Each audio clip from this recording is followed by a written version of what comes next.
Hey everyone, Dorothy Wrightsman here at the DreamCatchers Studios. Today I'm working on my model Linda, and she's come in with nice, fresh, clean hair. So she does have a little bit of dampness inside of her hair, so what I'm going to do is I'm going to ensure that her hair is 100% dry, blow dry it, and then I'm going to color match and get her curl pattern.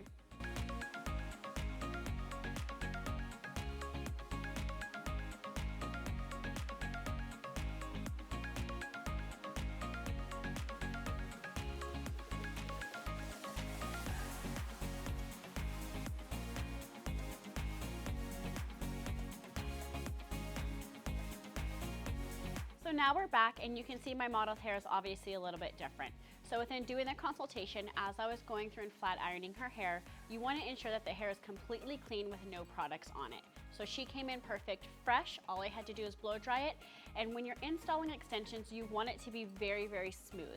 You don't want to install it when it has those curly textures to it, because you're going to get a lot of crosshairs and it's going to be very hard to manage what you're working with.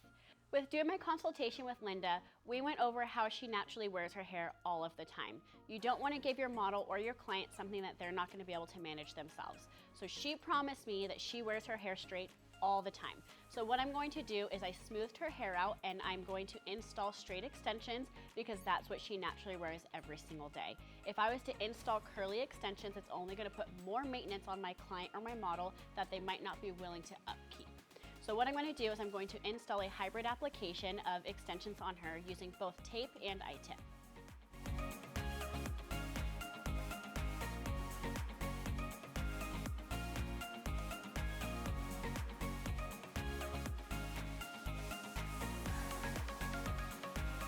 As I'm working through Linda's installation, I just want to point out a couple of things. So on our Education Hub, you'll see that the other hybrid application was specifically 2 rows of tape in the nape, and then you work with your 3 or 4 rows of your I-tips. But that doesn't always work for every single client. You need to customize what's going to work for your specific client that you're working on.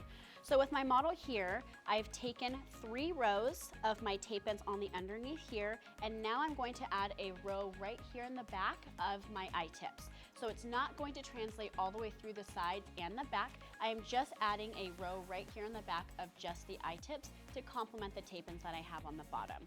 On the side here, I do already have 2 rows of my tape ends because I really want that density right around the face because she likes to have a lot of hair. So I've added my 2 rows of tape ends through here, but you're gonna notice it doesn't seamlessly meet up from the side to the back. And sometimes that's okay depending on the application that you're working on. The thing you really wanna keep into consideration is the cleanliness of the sections that you're working with. So you'll notice that even though they don't completely match up, they're not flush with each other, they're very clean and precise for what I'm doing. So through the side here, I'm going to add another row of my tape ends to maintain that density around the face. But again, this is now going to be my 4th row in the back, and I'm starting to add those I-tips back here for that seamless movement.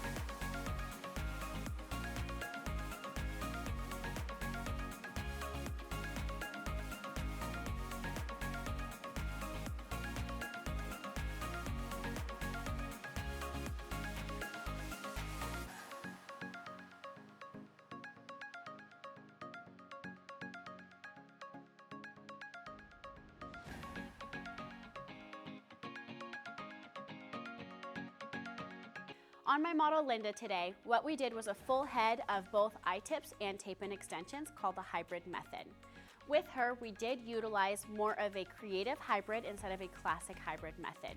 That was just to accentuate her curl pattern and textures that she naturally does, and also give her max density where she needed it, which was around the face.